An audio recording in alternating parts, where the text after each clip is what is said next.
അഭിജിത്ത് ദീപ്കയ്ക്ക് വീണ്ടും ദേഹാസ്വാസ്ഥ്യം. പോരാട്ടം അവസാനിക്കില്ല എന്ന പ്രഖ്യാപനം.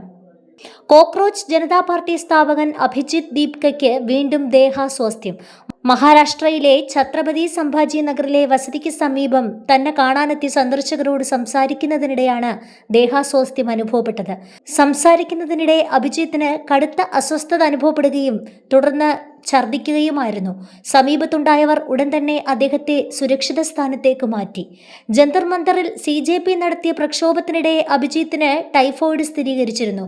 ആരോഗ്യ പ്രശ്നങ്ങൾക്കിടയിലും സമരത്തിൽ നിന്ന് പിന്മാറാൻ തയ്യാറല്ലെന്ന് അദ്ദേഹം വ്യക്തമാക്കുകയും ചെയ്തു.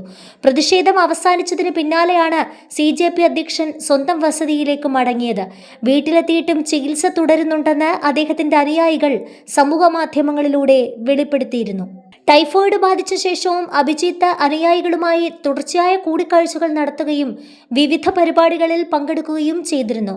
ഇന്നലെ പ്രധാനമന്ത്രി നരേന്ദ്രമോദി ഇൻസ്റ്റഗ്രാമിൽ പങ്കുവച്ച വീഡിയോയ്ക്ക് വിമർശനാത്മകമായ പരിഹാസത്തിലൂടെ അഭിജിത്ത് കമന്റ് ചെയ്തിരുന്നു. സുഹൃത്തെ, റീൽസിൽ മാത്രമാണോ മാപ്പ്? ഞങ്ങൾക്കെതിരെ എടുത്ത കേസ് പിൻവലിക്കുമോ എന്നായിരുന്നു കമന്റ്.